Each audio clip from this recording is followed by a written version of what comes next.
vamos. ¿Cómo está hoy? Me encanta, derecho a la huelga. La Constitución Nacional prevalece siempre. Bien, abrimos tema. Estamos hablando de esto. Mirá. Ahí está. La justicia suspendió el decreto que reglamenta el derecho de huelga. Una juez laboral dictó una medida que hace lugar a una medida cautelar de la CGT y frena provisoriamente la aplicación de la norma. Estamos viendo un avión en este caso para todo lo que es transporte, ayúdame, salud y educación. Ahí está, ahí está. Entonces la justicia suspendió el DNU de Milei. Esa es la información de hoy. Claro, que el DNU decía que había que garantizar un servicio entre el 50 y el 75%, según los casos de esos servicios. Y lo que dice esta jueza fulana se llama. No, ¿en serio? ¿Real?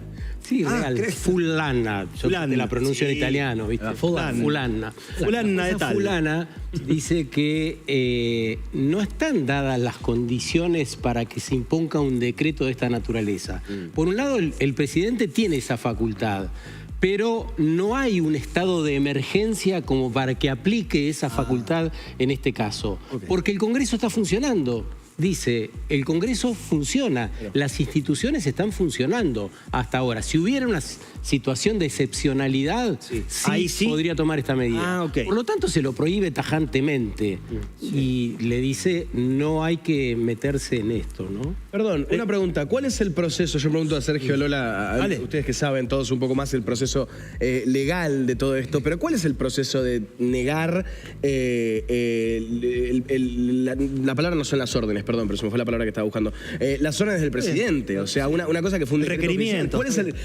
¿Cuál es el proceso para decirle que no a una orden oficial? Tipo, ¿cómo se logró hacer esto? ¿Cómo se llegó acá? Porque esto va a la Corte Suprema de Justicia y la Corte Suprema de Justicia de inmediato dice, no, esto no está en la Constitución así, o mejor dicho, explica.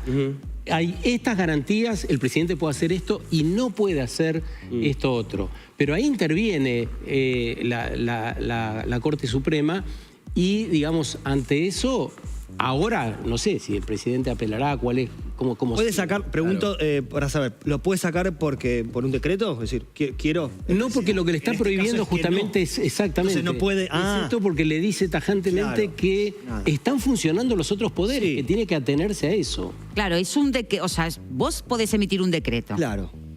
Pero si alguien dice, no estamos de acuerdo, obviamente acudes a la justicia. La justicia, ¿qué es lo que hizo? La Corte Suprema dijo, perdón, acá hay jurisprudencia justo con respecto a lo que tiene que ver con el decreto, y evidentemente no se puede aplicar el decreto. Por la jurisprudencia, le decimos también a la gente, jurisprudencia es otras sentencias, otros fallos que ha visto o que ha declarado en años anteriores la Corte Suprema, dice no se puede aplicar este decreto porque, bueno, como dice que la gente tiene... Luca juega contra la libertad. Le completamos la respuesta. En realidad hubo una presentación de la CGT ante la Corte Suprema de Justicia. Ahí se activa el mecanismo. La CGT dice, no tiene potestad el presidente para hacernos esto. Más allá de eso, la gente tiene el derecho a la huelga. Eso es cierto. Por eso, eso es lo que le está diciendo la CGT. Claro, vulnera la libertad sindical y el derecho a huelga.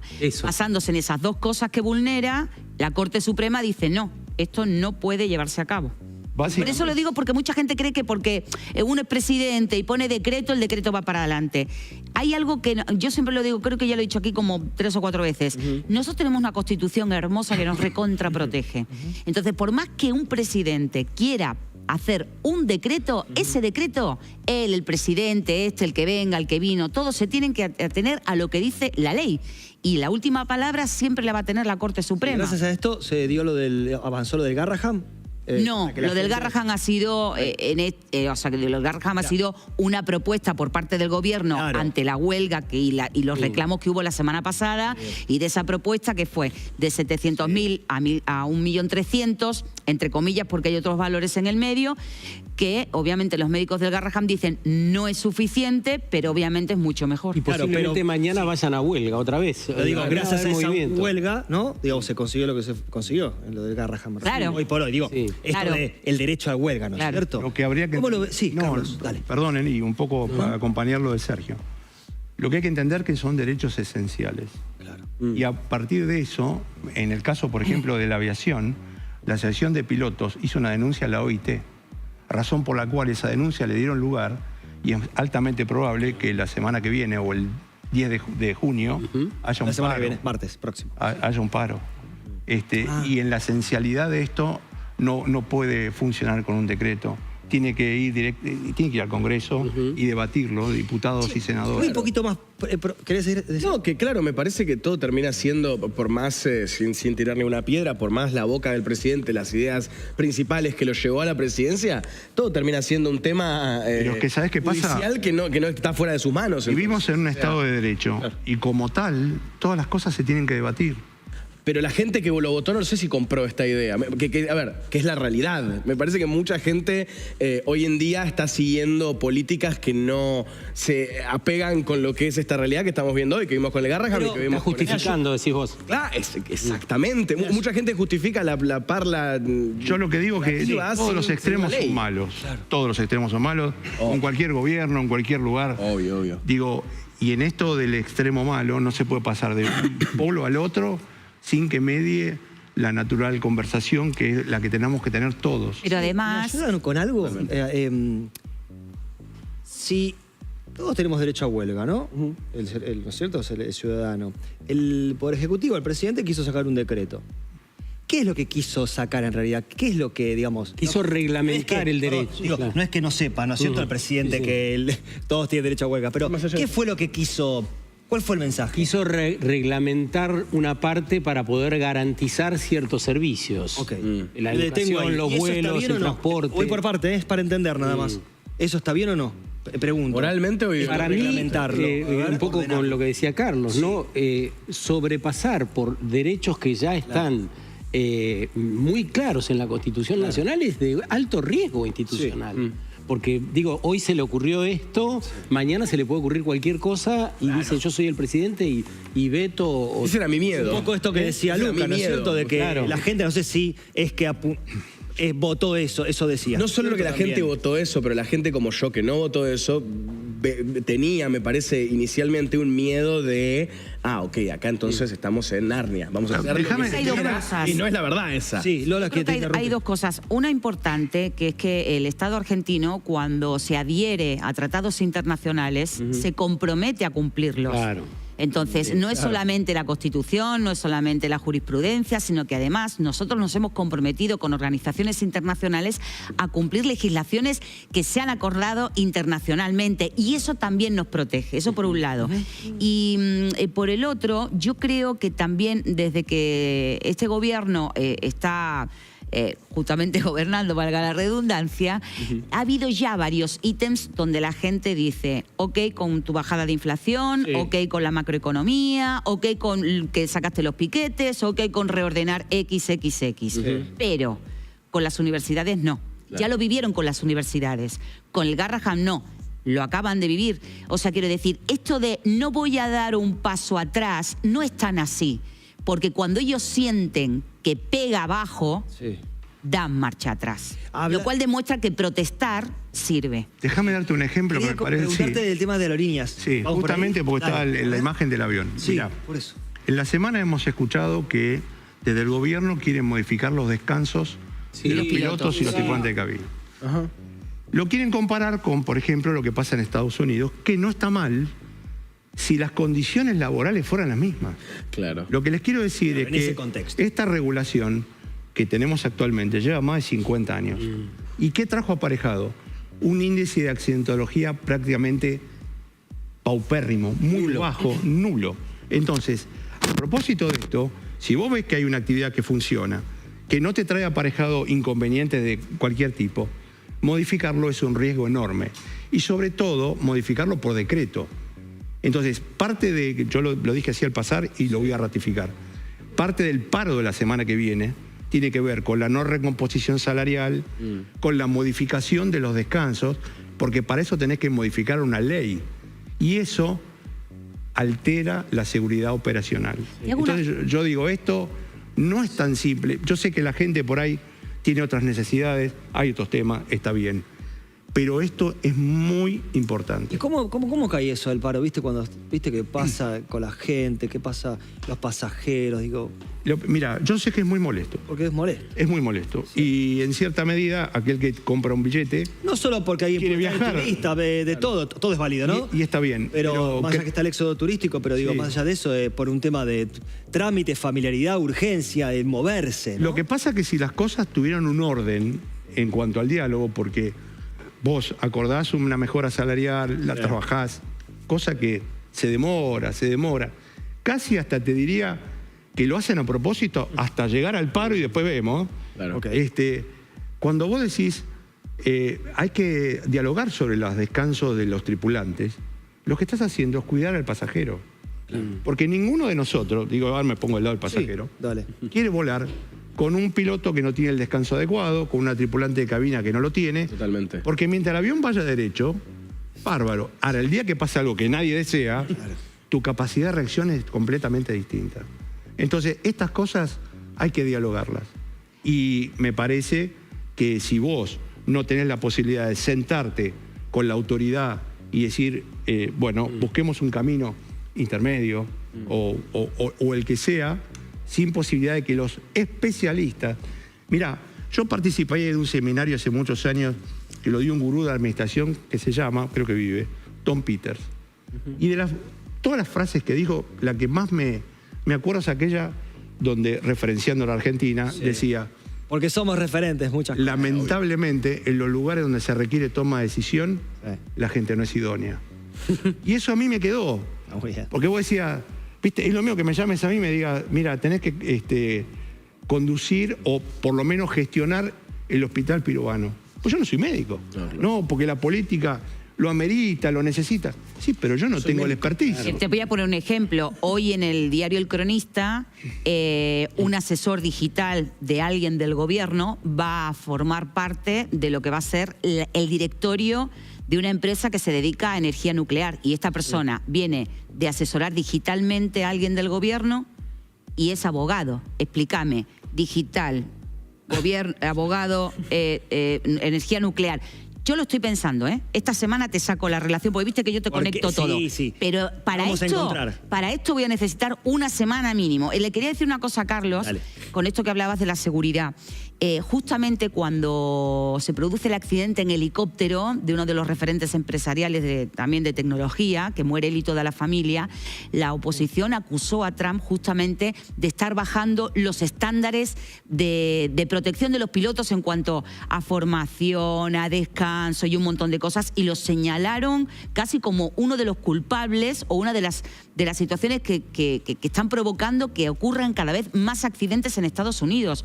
Yo he oído entrevistas con pilotos que te dicen que es infumable, diría la abuela, la situación en cuanto a lo que cobran y en cuanto a las exigencias de las propias aerolíneas con los pilotos. O sea, quiero decir, la situación allá tampoco es que estén contentos. No, espera, porque está buenísimo el tema. Sí.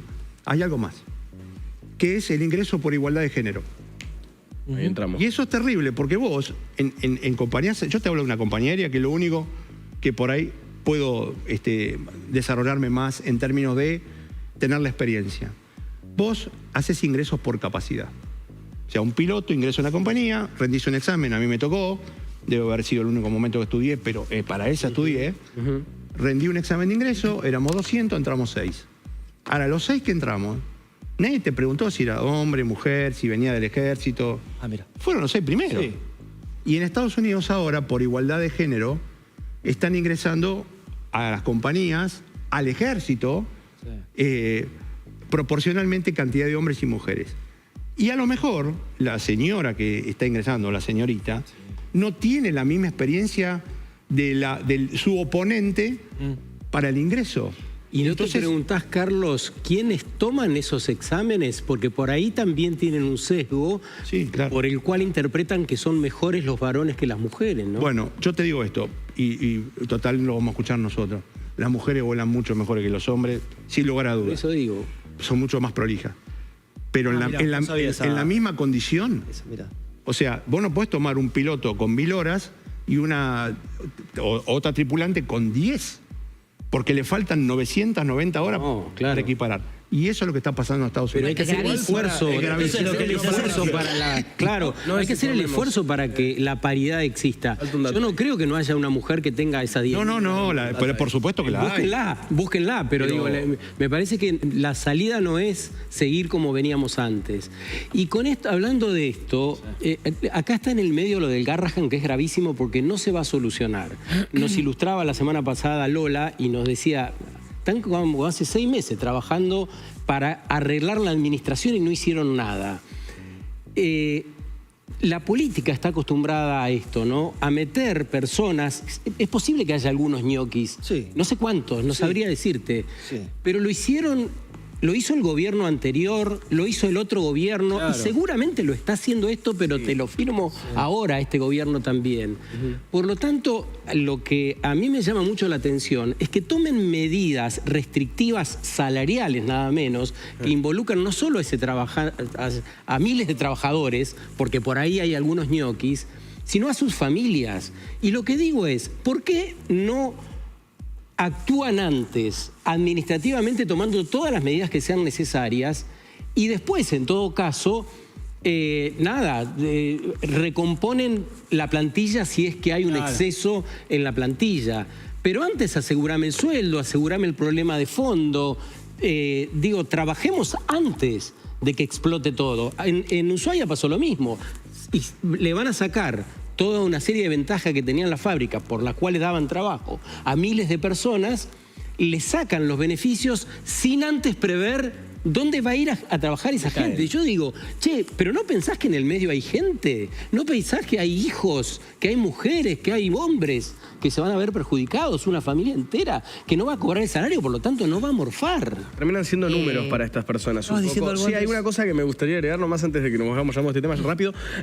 Una cosa importante sobre los Estados Unidos y sus leyes. Lo que estás describiendo es la ley de los DUI, los Diversity Hires, la gente que fue contratada justamente para llenar un quórum de diversidad. Esto es una movida de la segunda presidencia de Barack Obama. Ahí es donde empezó esta noción de que capaz deberíamos tener gente de diferentes grupos del mundo trabajando en los mismos roles. Ahora, estos accidentes que mencionó Lola y que también mencionaste vos, que estuvieron pasando en estos últimos 5 meses, si no me equivoco, 6 meses, vienen pasando justamente porque el presidente Donald Trump de los Estados Unidos canceló la política de los DUI, de los Diversity Hires, y despidió a un número muy alto de personas que trabajaban en diferentes puestos fundamentales. Ejemplo, en los aeropuertos, la gente que trabajaba como Air Traffic Controllers, los que controlan... Los controladores. Sí. Se despidió un montón de gente con la excusa de esta gente fue contratada, este porque es negro, esta porque es mujer, este porque es trans. ¿Y qué pasó? Un montón de choques, un montón de accidentes, un montón de quilombo. Yo creo que deberíamos ver, no sé si el problema nace en que contratamos más minas, me parece que el problema nace que contratamos un montón de gente que estaba haciendo bien su trabajo, ahora los echamos a todos para supuestamente guardar plata y de repente, estamos en bolas. Y pasa lo que dijo Lola, que vienen los pilotos a decir, che, de repente lo están pagando menos, trabajo con menos gente. Vos sabés que justamente, yo no es que dije, y lo quiero poner lo voy a subrayar, la problemática no es que ingresen mujeres. No importa. Eso no es el tema es que tengamos la misma capacidad. Exactamente. Yo siempre digo lo mismo y te alabo el ejemplo, Carlos, porque la verdad muchas veces a los varones, lo voy a poner así, ha sido tan fuerte el reclamo de las mujeres durante siglos y que ahora se ha podido concretar en los últimos años, que a veces siento que los varones no se animan a dar una opinión honesta y sincera y prefieren callarse, porque nosotras hemos estado muy activas en nuestro reclamo. Sí. Y lo que él cuenta solamente define algo que va totalmente de la mano con el reclamo de cualquier mujer, que es: queremos las mismas oportunidades, queremos el mismo sueldo ante el mismo trabajo. Es solamente eso. Ahora, sí es cierto que tenemos menos oportunidades, pero justamente ahí es donde debería entrar el Estado. Porque si, por ejemplo, yo me doy cuenta que las mujeres pilotas están siendo contratadas menos en las empresas privadas, yo podría darles más horas de vuelo en el ejército y ofrecerles, y ofrecerles una salida donde ellas pudieran practicar de forma estatal, de tal manera que luego sí puedan equipararse en horas de vuelo con un piloto comercial. Claro. Ahí es donde entra el Estado, por eso el Estado es necesario. Eso por un lado, y no me quiero olvidar de otra cosa. Con respecto a lo que hablábamos del Garraham, no nos olvidemos que hoy el ministro de Salud, Mario Lugones, ha sido imputado por imputado por mal manejo del Garraham. Okay. Quiero decir, la cosa va en serio. Sí. Lo que yo dije el otro día de los 7 meses va en serio. Se van a poner a auditar y se van a poner a analizar por qué en estos 7 meses no se llegó a contabilizar el número de ñoquis. Claro, porque cualquier persona que vos le preguntes, ¿vos le pagarías el sueldo a un ñoqui? No, pero decime cuántos encontraste. Claro. Porque no me puedes decir, no, porque esto es un refugio de gente que viene de la política, les quisieron saber el sueldo, en realidad es un refugio de ñoqui. Ok, nombre, apellido y listado. ¿Cuántos son? 10, 15, 20 o 30, o son 500. Porque para decir que son un refugio, mínimo tenés que haber encontrado 500 ñoquis, porque si son 10 ñoquis, 10 no representan un refugio dentro de una institución. Eso es como decir que cualquiera de nosotros, de los que estamos aquí, haya alguien que mate a alguien por la noche en un boliche y bueno, viste, hay muchos asesinos en el canal de la ciudad. No, perdón, acá no refugio. O sea, decime número, nombre y apellido, que nosotros te acompañamos, porque ninguno de los que estamos aquí queremos darle un peso a alguien que no labura. Igual un poco para cerrar, ahí voy. Con lo que vos decías, ¿no, Sergio? Esto de no es de ahora, no es de ayer, no es de hace 7 meses, ya viene, ¿no es cierto? Digo, este arrastre. Qué lindo sería escuchar no escuchar, ¿no es cierto? Vuelvo a esto por lo del paro, estoy cerrando este tema. Digo, que no haya, viste, porque yo escucho esto de que soy chico, hay paro de. Digo, que en algún momento se normalice. Hay paro porque no hay soluciones. Claro, digo, que haya soluciones para que sea algo normal ya y que no estar escuchando. ¿Puedo dar un dato eso para cerrar esto? Cierro. En el Garraham, por cada médico residente, hay 4 empleados administrativos. Es lo más parecido al problema jubilatorio que tenemos. Por 4 jubilados hay uno solo que aporta. Pero hoy lo explicaron, entre esos administrativos hay enfermeras, por eso hay tanta desinformación. Sí. Entre esos 4 hay 2 enfermeras. ¿Y no tienen que estar las enfermeras? Sí tienen que estar, 30 minutos pasan de las 5 de la tarde, arrancamos ya, primer tema. Vamos con el segundo.